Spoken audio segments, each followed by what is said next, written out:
es de humanos cuestionar a Dios. Creo que es una naturaleza normal, el por qué, pero no te quedes ahí mucho tiempo.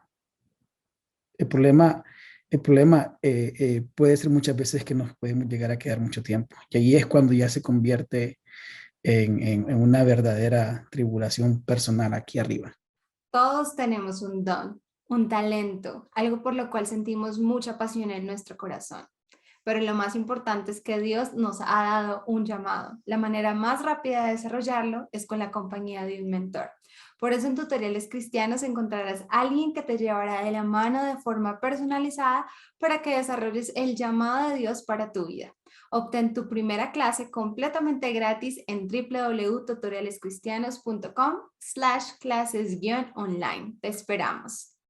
En el séptimo episodio de Behind the Curtains tenemos a Irving Archaga, director de Instituto Canción Atlanta, cantante, compositor y músico. Con su vida nos enseña que los propósitos de Dios son eternos y más allá de lo que podemos imaginar. Nos enseña que la fe es lo más importante en la vida del adorador. Él es Irving Archaga. Buenas noches, Irving. Es un privilegio poder estar contigo hoy. Gracias por aceptar nuestra invitación. ¿Cómo estás? Muy bien, gracias a Dios. Pues gracias a ti y bueno, y a todo el equipo por darme esta oportunidad. Es un honor estar compartiendo con ustedes desde aquí, desde la ciudad de Atlanta, Georgia. Qué bueno, qué bueno. Nos encanta que estés con nosotros, te admiramos.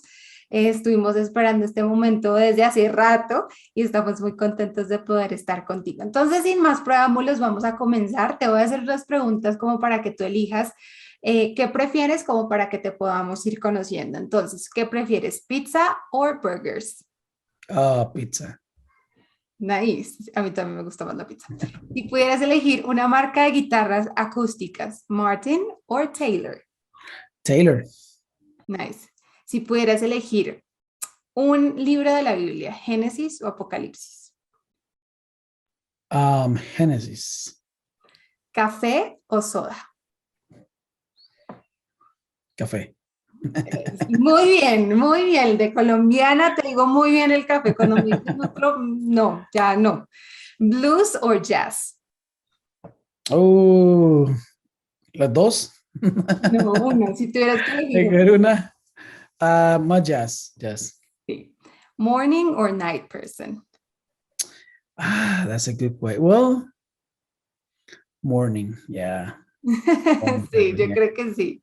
Ya con hijos, yo creo que uno se vuelve muy morning. Sí, eso iba a decir. Ya ¿Cierto? Sí. las temporadas cambian con la edad y con los años. Sí, total. Si pudieras elegir un sonido, ¿el sonido del violín o el sonido del saxofón? Oh, el saxofón. Summer or winter. Summer. Si pudieras hablar con uno de los apóstoles, Pablo o Pedro. Pablo. Sí, yo también. Y si pudieras elegir un holiday, Christmas or Thanksgiving.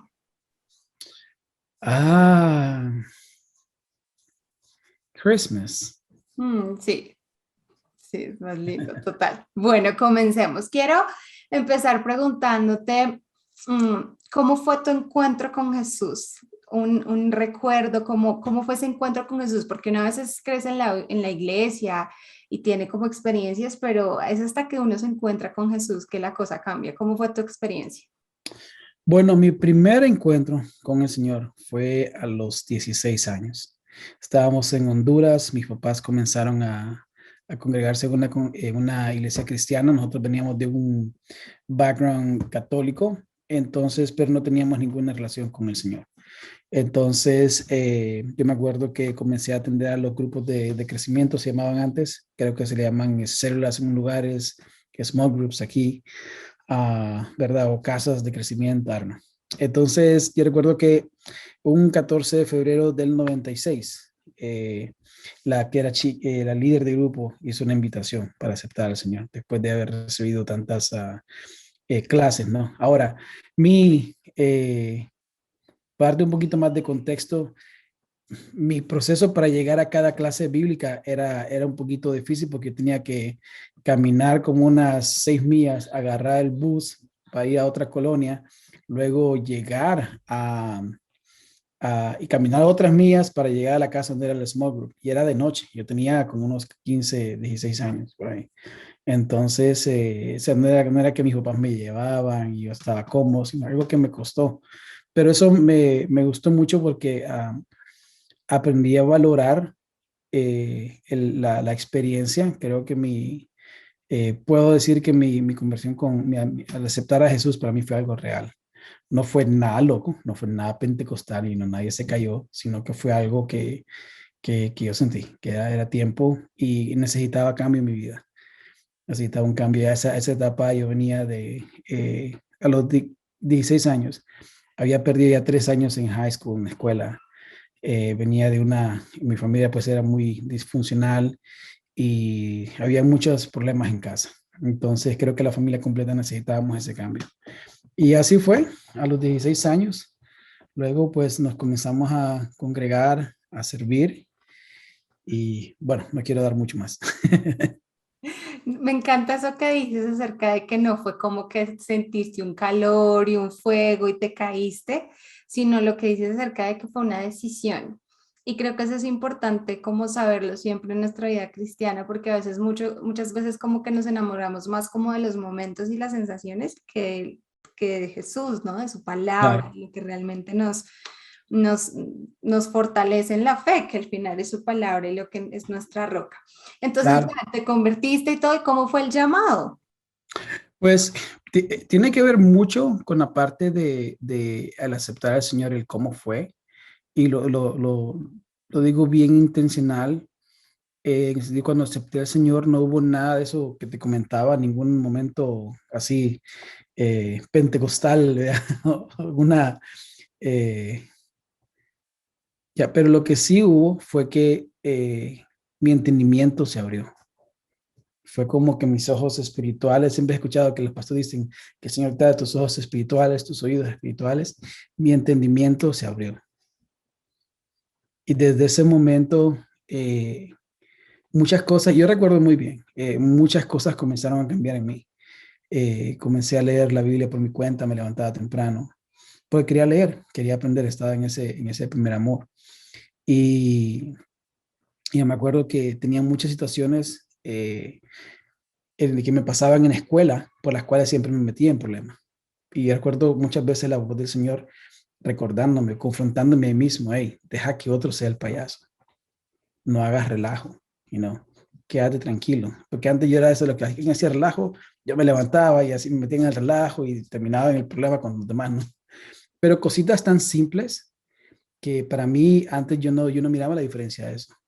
Después comencé a ver eso.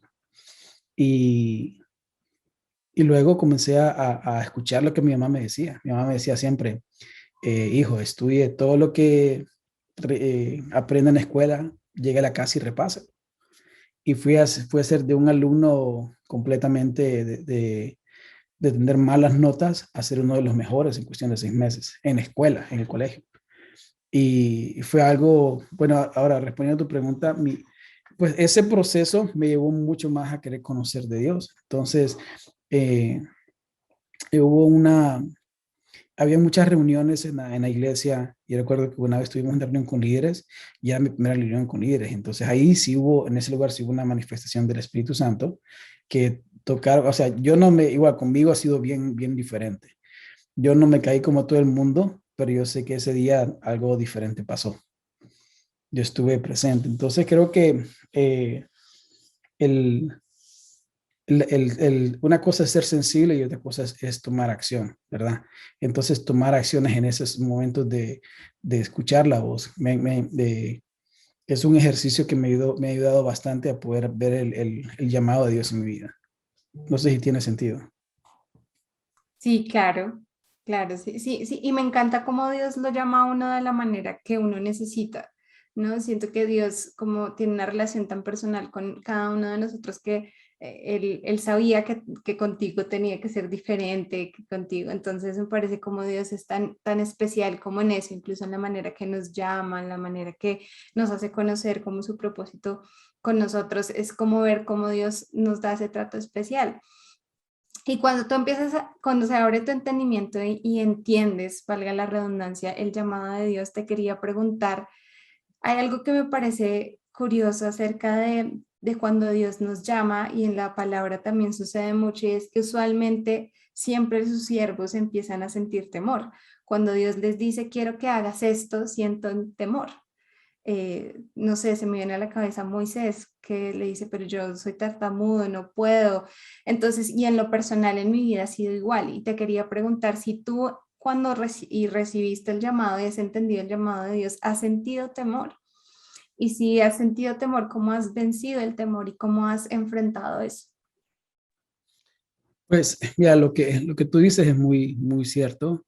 Creo que nosotros, esta es la parte en la que nosotros vemos, no nos vemos como Dios nos ve.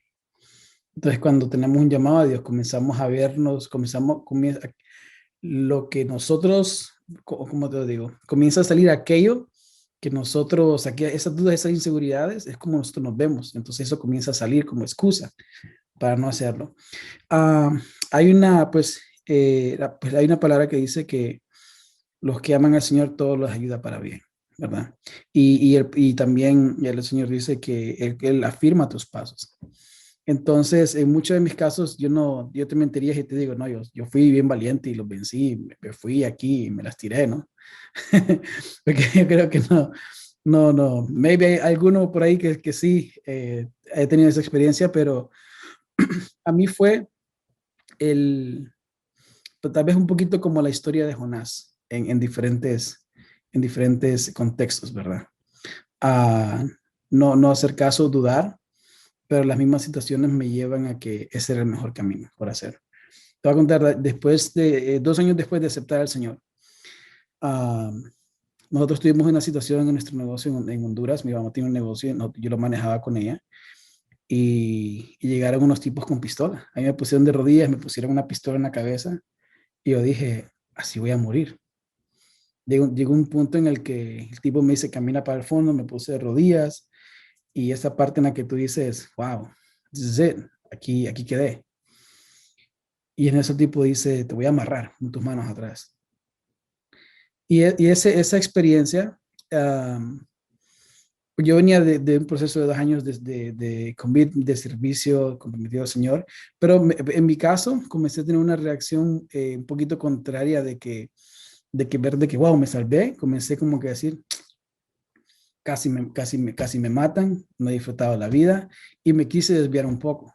Tampoco nunca, eh, a ese punto pues nunca fui tan extremista, ¿no? Como la gente que va de uno extremo a súper, aquí tranquilo, santo, y luego se aloca y va al extremo. Nunca fui así, pero sí fue una parte en la que me sentí un poco tal vez decepcionado de ver cómo mi vida se iba a ir en un SAS, y me desenfoqué un poco de lo que el Señor tenía para mí. Pero cuando ya nos veníamos también en esos 2 años después, mis papás dijeron, nos vamos para Estados Unidos porque está muy peligroso en Honduras. Um, y cuando vine a Estados Unidos, yo dije, aquí yo voy a hacer lo que se me dé la gana. Aquí la gente no me conoce. Vive la vida loca, lo que tú quieras. Y fue todo lo contrario. Fue todo lo contrario. Porque una cosa que se me había olvidado en ese punto era que Dios es omnipresente. Entonces, el mismo Dios que me encontró en aquel small group en Honduras, en una colonia allá, en San Pedro Sula, es el mismo Dios que está aquí hoy. Y Él tiene un plan. Él tiene y sigue teniendo un plan, y tenía un plan. Entonces, cuando llegué aquí, mis primeros 3 meses en Atlanta fueron muy difíciles por el cambio cultural y de lenguaje. No hablaba nada inglés. La cultura era completamente diferente. No es como la gente te lo pintan, ¿no? Muchos te los pintan una cosa que no es. Pero me comencé a congregar otra vez y encontré un lugar donde el Señor comenzó a confrontar muchas áreas en mi vida. Por ejemplo, una fue el perdón hacia mi papá. Tenía tal vez una de las ataduras más grandes que tenía era era eso, la falta de perdón hacia mi padre porque yo no crecí con él. Recuerdo que en una iglesia ya estábamos sirviendo, me había bautizado y tuvimos eh, como un encuentro en la iglesia, ¿no? Y una de las cosas que el pastor nos pidió es que escribiéramos una carta para tu mamá, para tu papá, pero una carta especificando te perdono por esto, por lo que tú le quieras decir que nunca le hayas podido decir. Para tu hermana, y yo me acuerdo que en ese entonces ya tenía unos 2 años aquí en Georgia, estaba un poco estresado porque muchas situaciones se repetían en cuanto al el trato a la gente. Entonces mis ojos se abrieron bastante que el problema era yo.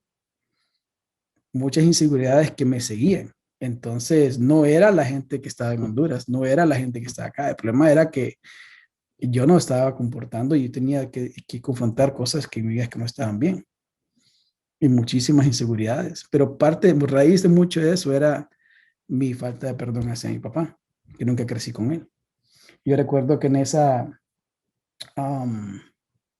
en esa reunión comencé a escribir una carta y papá, te perdono por nunca haber estado ahí, te perdono por no, y no esto, no lo otro. Y comencé, ya como comenzaba a escribir, comenzaba a llorar, pero parecía que era un niño pequeño.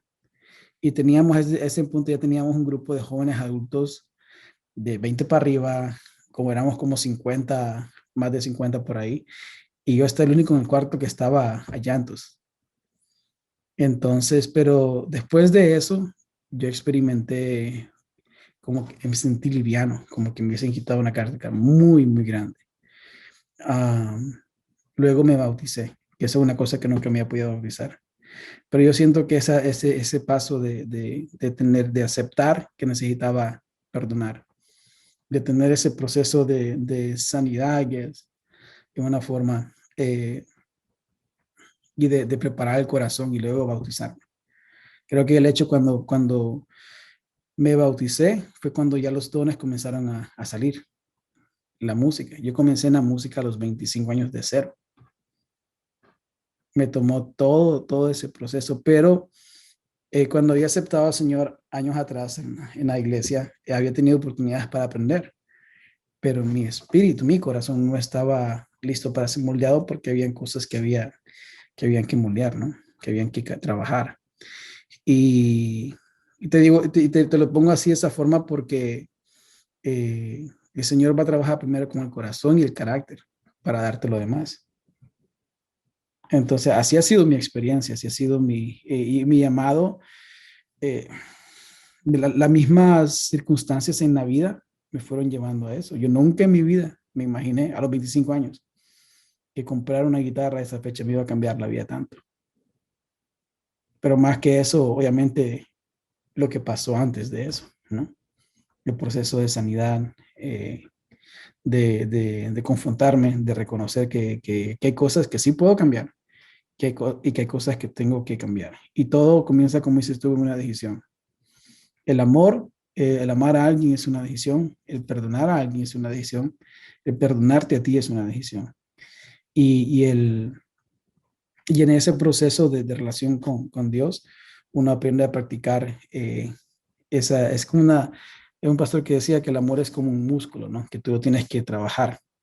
Y lo mismo pasa cuando aprendes a escuchar la voz del Señor, que es como un músculo que tienes que tener esa relación y aprender a discernir, aprender a saber cuándo sí, cuándo no. Muchas veces van a ser emociones, uno, pero cuando nos estrellamos, la situación se repite, ya es como que uno te dice, ok, tal vez no fui yo, tal vez no era el Señor, era yo. ¿Verdad? Wow, brutal. Me encanta eso que nos cuentas porque en la música, o por lo menos en mi experiencia en la universidad y todos mis maestros siempre me decían, si tú no logras tal cosa antes de los 20 ya no lo lograste.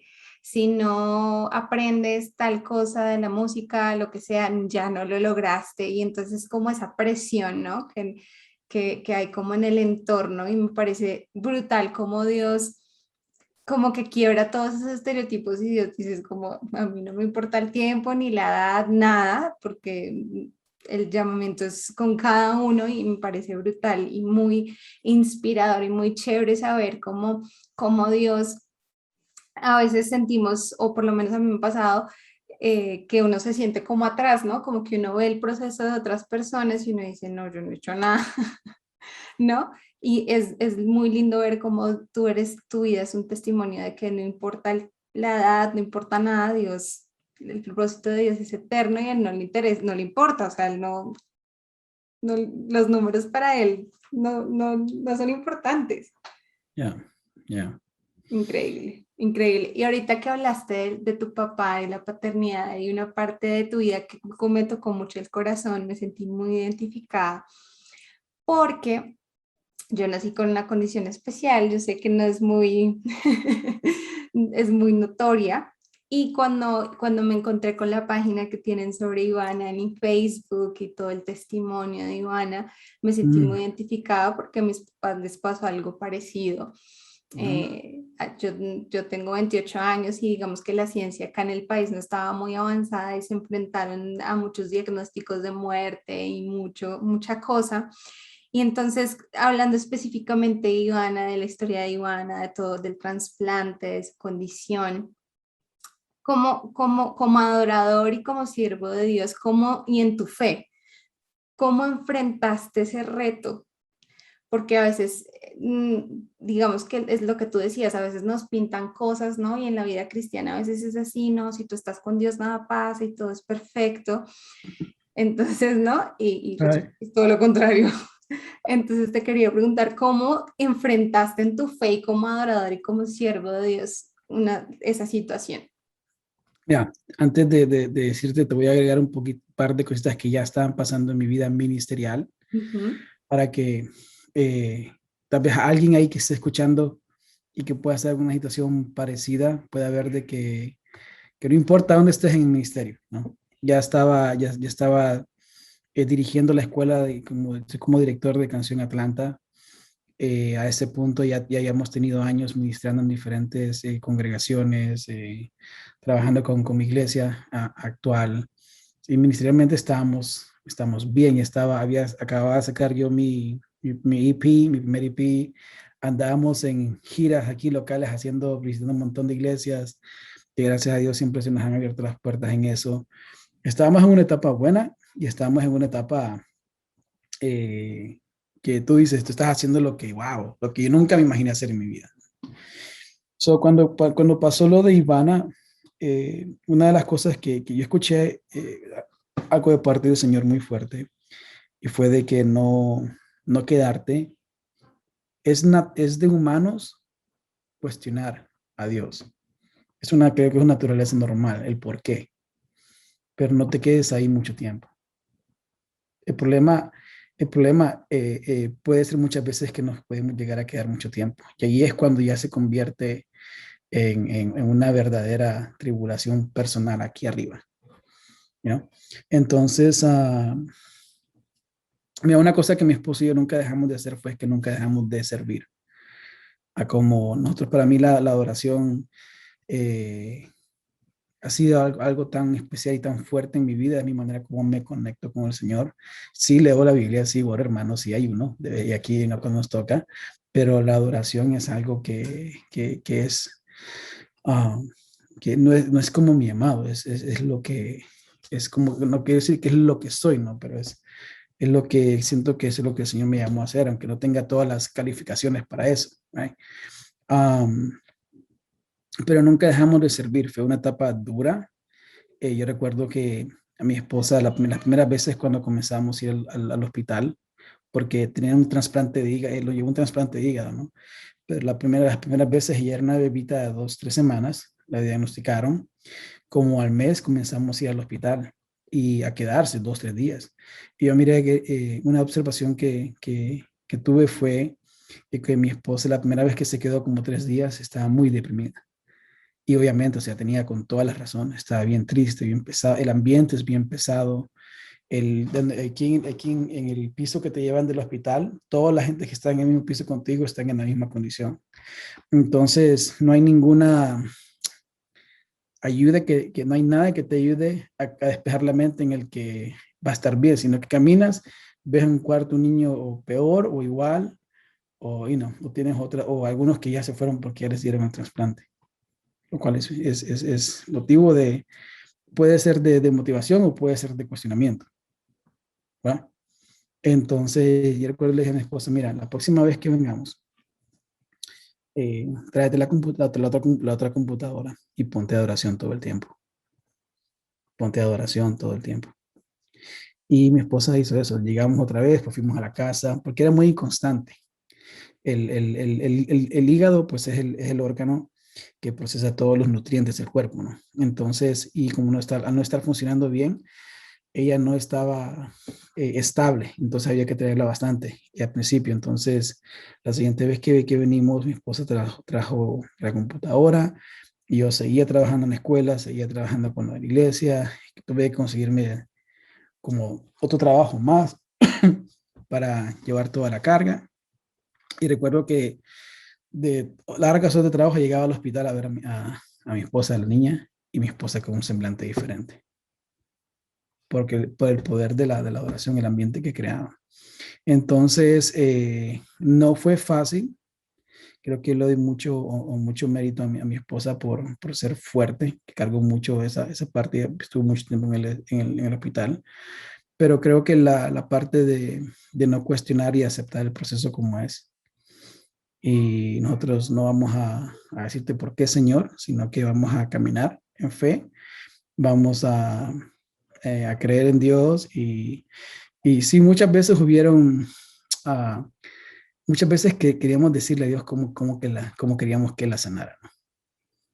Y como te digo, otra vez, no, sin querer, estoy llegando al mismo punto. Mi relación con el Señor nunca ha sido ninguna manifestación del Espíritu Santo así loca desde el día uno, sino que también creemos que los doctores y la ciencia es algo que el Señor ha permitido.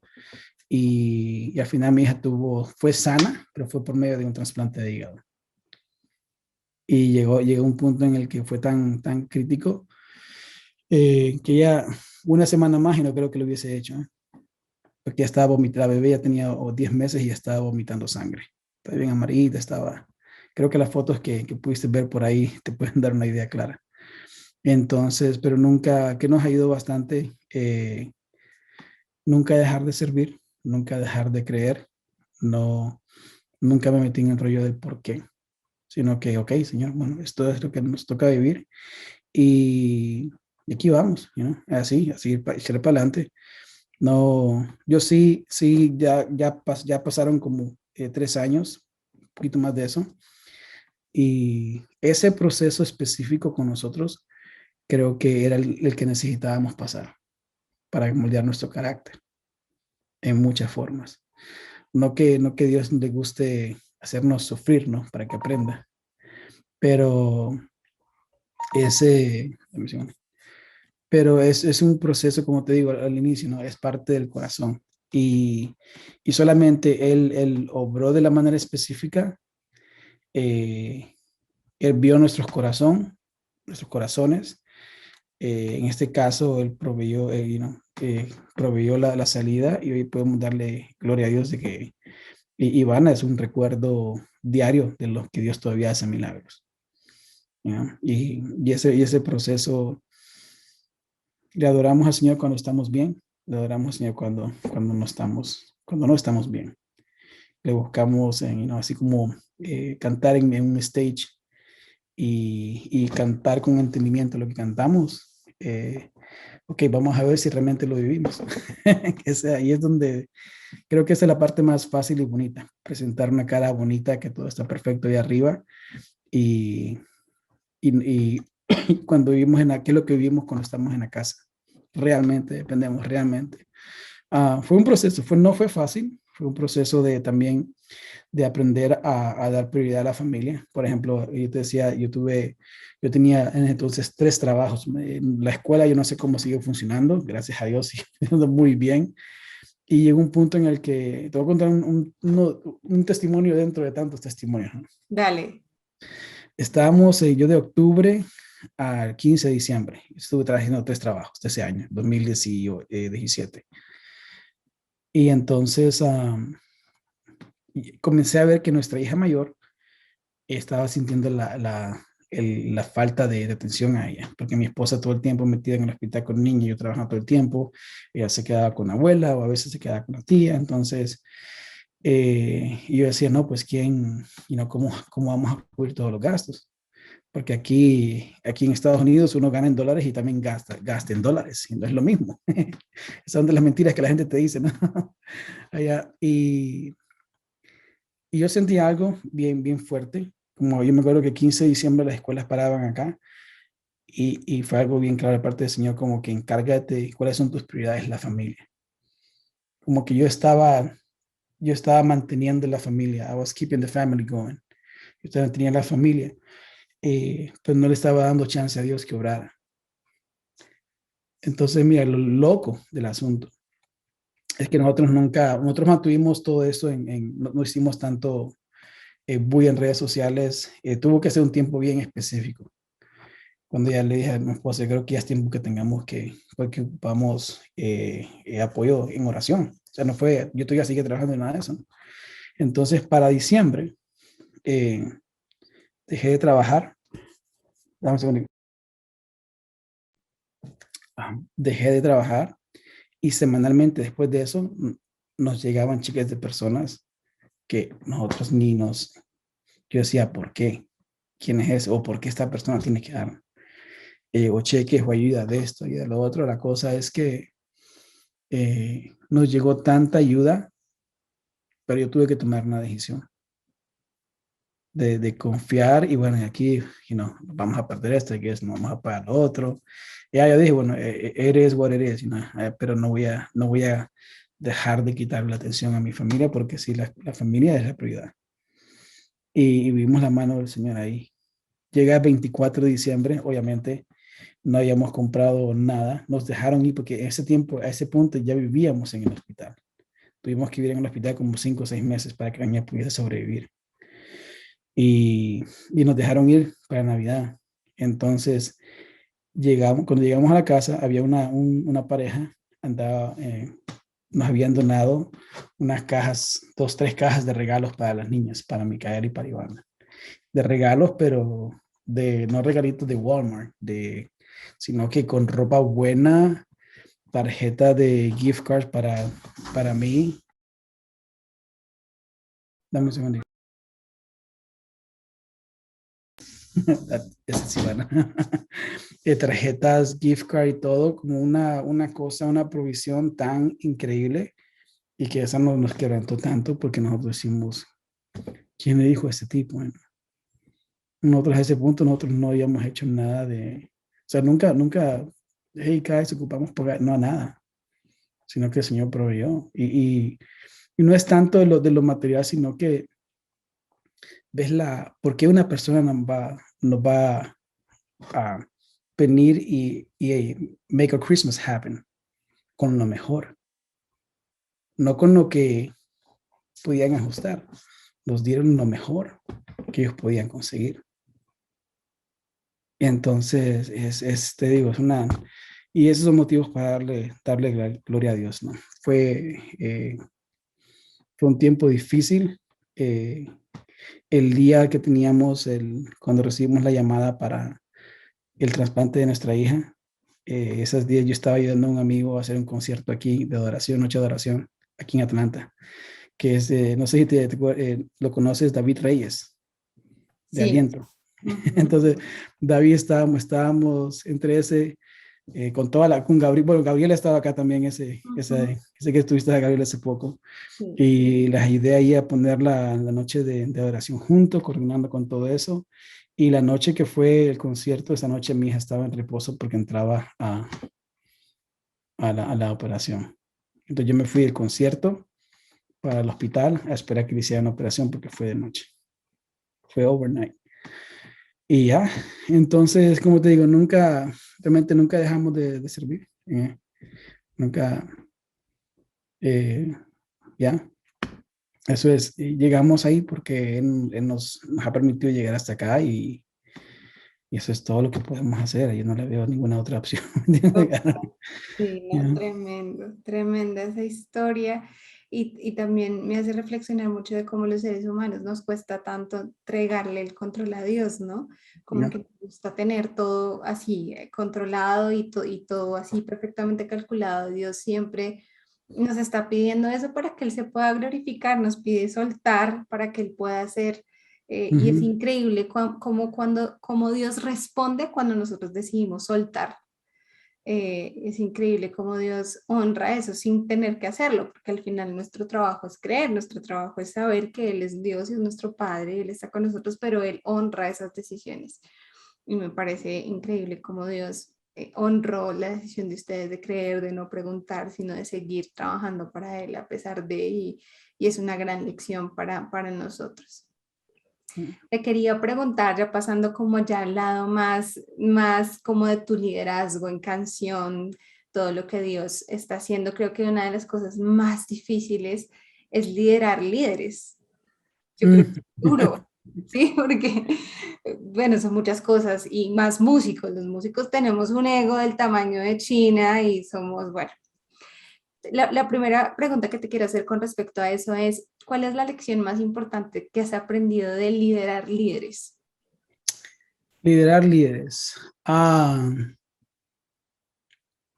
Es importante aprender a escuchar, Nosotros hay alguien en el staff que yo lo quiero muchísimo, es parte del staff y hace años. Y antes, y es aprender a conocer la gente. Por ejemplo, él venía y me mandaba siempre por texto o audio unas observaciones y decía, ay, pero este man que molesta, ¿no? Ay, otra vez ahí viene diciéndome.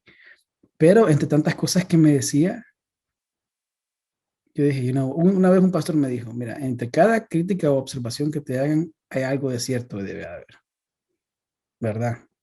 Entonces, y todo depende cómo tú lo veas, cómo tú lo quieras ver. ¿Lo ves como amenaza, lo ves como aporte o lo ves con ojos neutros? ¿No? Como sentido de que, ok, si yo fuese una persona que viene hacia afuera y escuchase a esta persona diciéndome esto, ¿qué tomaría de eso? Entonces, muchas veces me hacía comentarios y yo decía, bueno, esto sí, esto no. Muchas veces me hacía comentarios en cosas que yo ya había observado, pensado. Entonces, a veces no me ponía las cosas de la manera muy ah, diplomática, sino que me la ponía como era por la relación que teníamos de amistad o que tenemos. Pero aprendí a escuchar en medio de, como dicen ahí, read between the lines, ¿no? ¿Qué es lo que está diciendo? Entonces, aprender a escuchar creo que es una de los que te rodean, porque un líder, una noticia para aquellos que son líderes y que están escuchando. Si trabajas con líderes, todos o la mitad de los de esos líderes piensan que pueden hacer el trabajo mejor que tú. Y todos están criticando todo. Entonces, eso es una cosa que siempre va a estar, Entonces, para mí, yo sé que tengo un equipo de trabajo muy bueno. Sé que todos pueden aportar muchas cosas, pero creo que aprender a escucharlos es importante. Y luego tú filtras, ¿no? O sea, no es que lo escucho y tampoco es un proceso de que con el tiempo también te ganas confianza y la gente te abre la puerta. Entonces, ¿cómo respondes a esas observaciones? ¿Con amor? Vamos a analizar. Entonces, Arno, es un concepto de relación también. Genial, sí, sí, total. Yo digo que yo creo que esa respuesta que me dices es en mi caso lo que más difícil, o para mí es muy difícil escuchar a veces, sobre todo cuando usualmente es eso, ¿no? Es para criticarte, para decirte, ¿no? Usualmente siempre, entonces sí, me parece que es un gran consejo. Y complementando como esa pregunta que te acabo de hacer, sería, Ujú. ¿cómo podemos aprender humildad? Es un poco, esa pregunta nace un poco de lo que te comentaba al principio de la anterior pregunta, y es que nosotros, los líderes y en general los músicos, los artistas, tenemos un ego, ¿no? Como que estamos buscando el aplauso, el reconocimiento y en general es el humano. Y creo que siempre debemos ejercitar ese músculo, ¿no? Claro. De ser humildes, ¿no? De siempre ir. Entonces, ¿cómo crees tú que podemos aprender a ser humildes, si podemos realmente ser humildes, ¿no? Porque hay mucha gente que dice, ay, yo soy humilde, y ay, ya mucha gente Me, que me río humilde. porque mi respuesta puedo perder toda la humildad en mi respuesta. Yo soy el hombre más humilde y te voy a decir cómo ser humilde. ¿Cómo? Me perdí la humildad. Y un pastor, un amigo, decía que estaba dando una clase bíblica en cuanto a la humildad. Y él decía que el autor del libro mismo decía, ¿no? Desde el momento que yo escribo un libro en cuanto a la humildad, mucha gente va a decir que ya perdí la humildad porque estás hablando mucho de ella.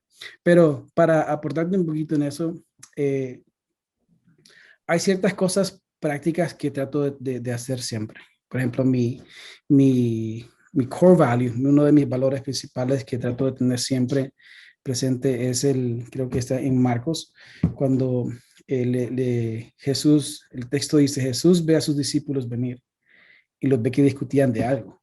Entonces, al verlos, Jesús sabía de qué venían discutiendo. Y lo que los discípulos venían discutiendo era de que se venían peleando para saber de cuál de todos ellos, de cuál iba a ser más importante, cuál de todos ellos está sentado a la mano derecha de Jesús. ¿Te acuerdas de ese texto, no?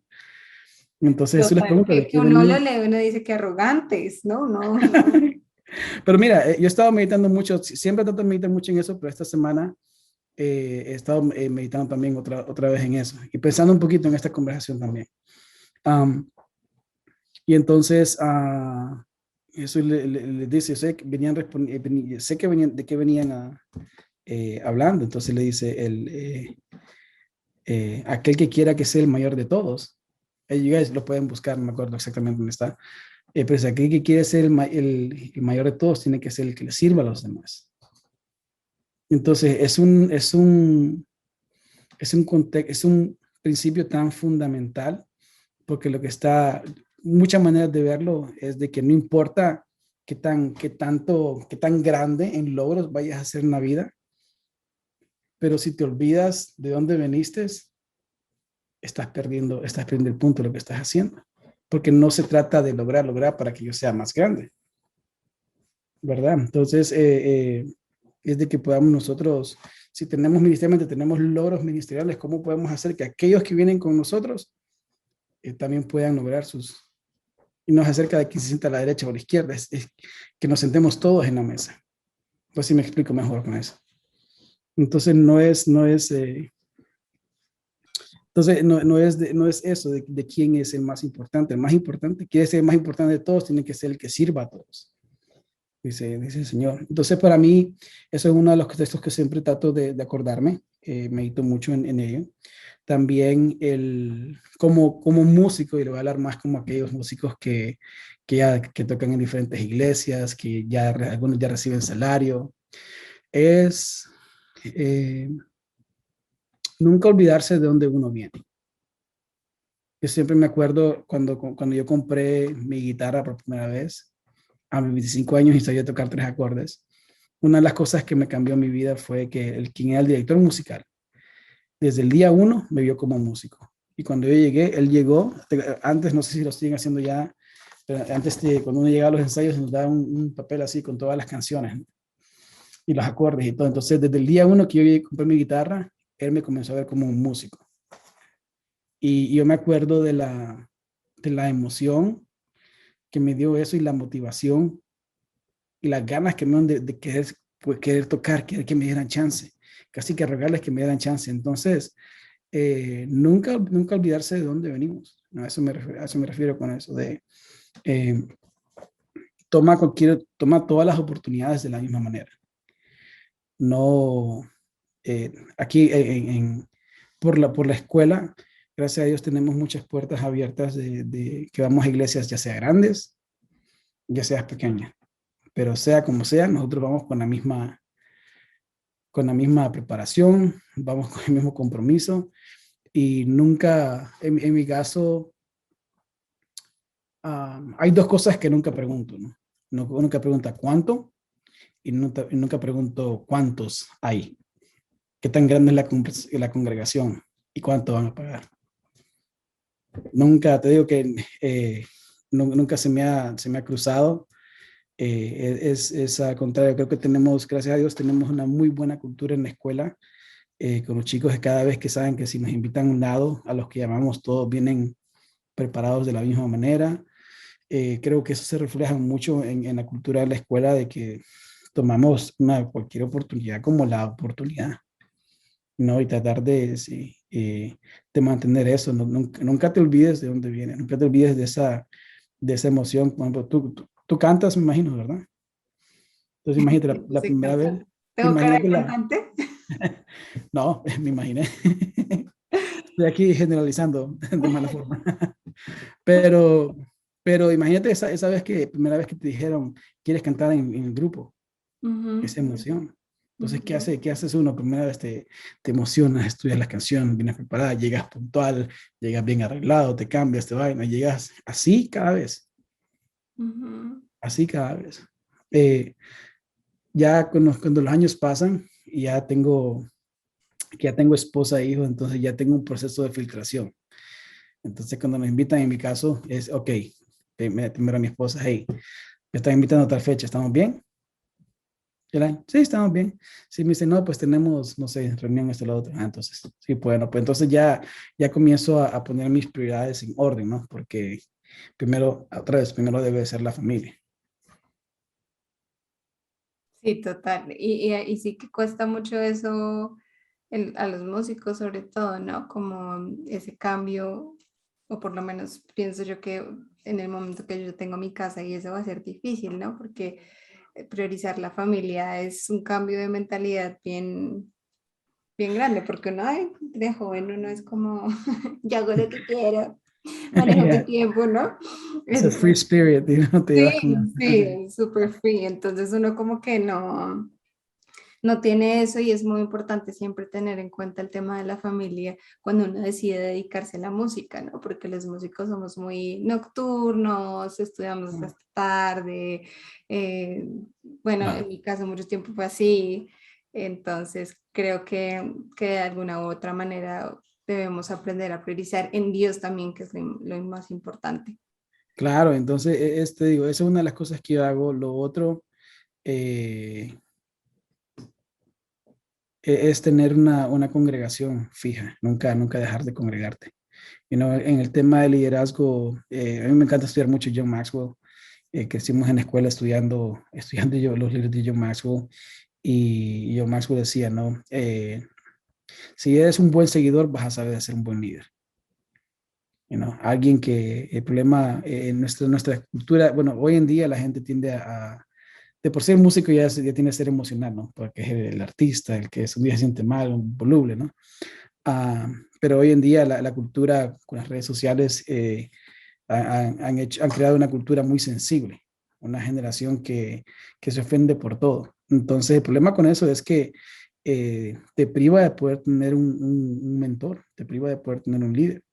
Entonces, hoy en día vas a ver muchos músicos saltando de iglesia a otra porque alguien le dijo, hey, no, esos pantalones no se ponen, y no. Eh, alguien luego se ponen a comparar en qué iglesia pagan más y quieren meterse en qué iglesia pagan más. You know, o no pueden tener, hey, después de que toque, ocupamos que se siente a recibir. Hace poco tuvimos un taller aquí en Atlanta, y cuando íbamos a hablar del tema del discipulado en el músico, muchísimos se salieron del cuarto porque no querían escuchar el tema del discipulado del músico. Entonces, una cosa que hemos trabajado en la parte ministerial en la escuela el último año es que repasando, volviendo a las raíces de que el músico es discípulo, no es músico. Nos convertimos la música es uno de los eh, dones que florecen. Como te digo, me encuentro con Jesús, yo comencé a ser músico y nunca soñé a hacer esto, pero fue por mi relación con él, porque primero fui discípulo. Entonces, no debe de cambiar. Entonces, hoy y es a veces la misma cultura, la misma ocupación te puede llevar a eso, en el que tanto hacer por la iglesia nos convertimos en hacedores, pero no nos convertimos en seguidores. O dejamos de ser seguidores, ¿no? Entonces, no, puntos ahí para repasar. Nunca te olvides de dónde vienes, ¿no? Toma cualquier oportunidad de la misma forma. eh, tener una congregación. Yo te digo, en ese punto nosotros, yo tuve que sentar un día a cabeza y decir también. Y lo otro es que aprende, si quieres ser buen líder, tienes que aprender a ser buen seguidor. Si no, es una ley que aplica en todo tiempo.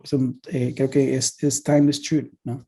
Una verdad que aplica en todo, no importa en qué etapa de la vida estés, en tu juventud, en tu adultez, pero si la aplicas te va a funcionar.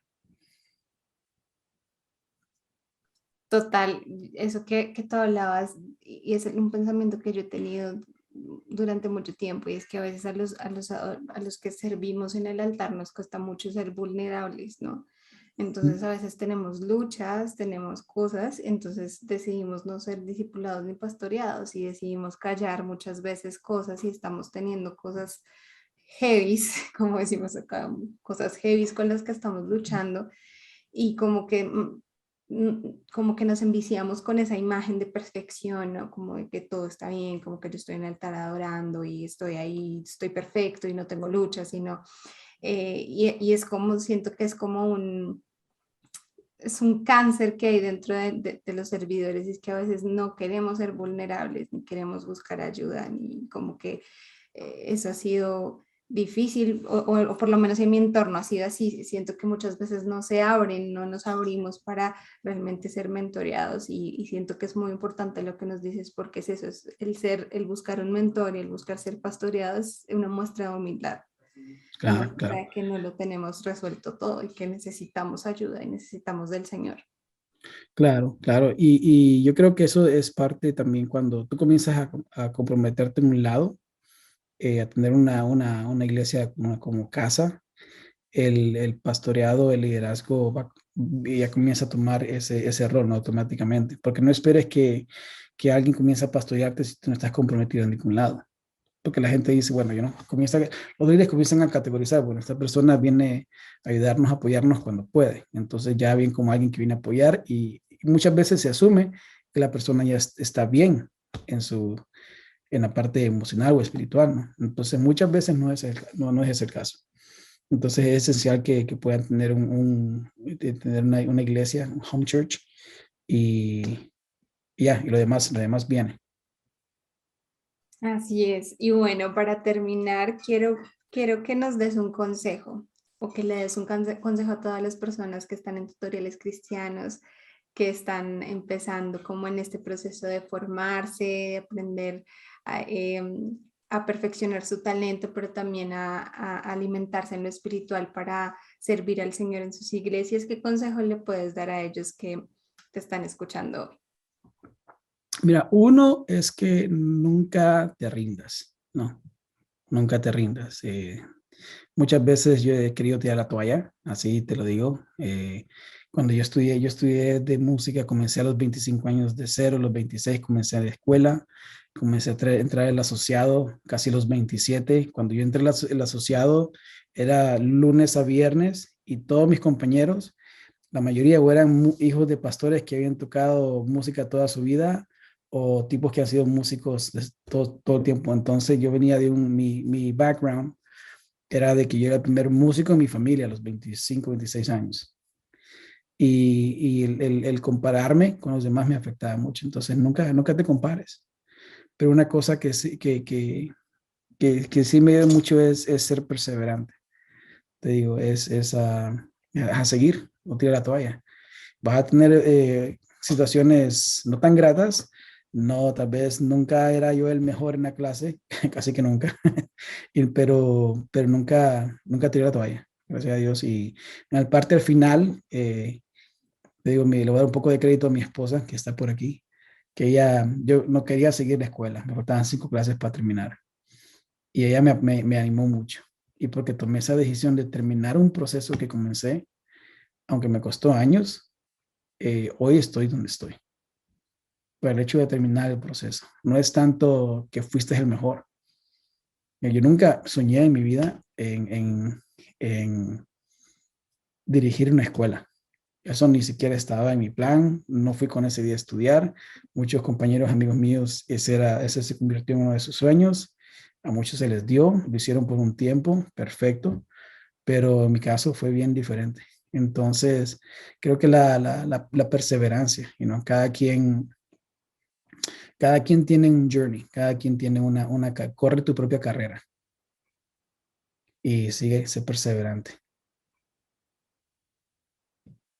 Así es. Muchas gracias, Irving, por estar con nosotros hoy. Ha sido un privilegio poder hablar contigo, compartir este espacio contigo y de parte de todo el equipo de Tutoriales Cristianos. Gracias de nuevo por haber estado con nosotros hoy. Gracias a ti, Lina, y gracias a Sebastián. Ahí les mando un fuerte abrazo y cualquier cosa estamos a la orden, ¿ok? Claro que sí. Este fue el séptimo episodio de Behind the Curtains. Este y todos los jueves no te pierdas Behind the Curtain, el nuevo podcast de Tutoriales Cristianos, donde conocerás el proceso y las historias no contadas detrás de los ministerios más influyentes en la música cristiana. Behind the Curtain, jueves 9 p.m. hora este, por Facebook Live.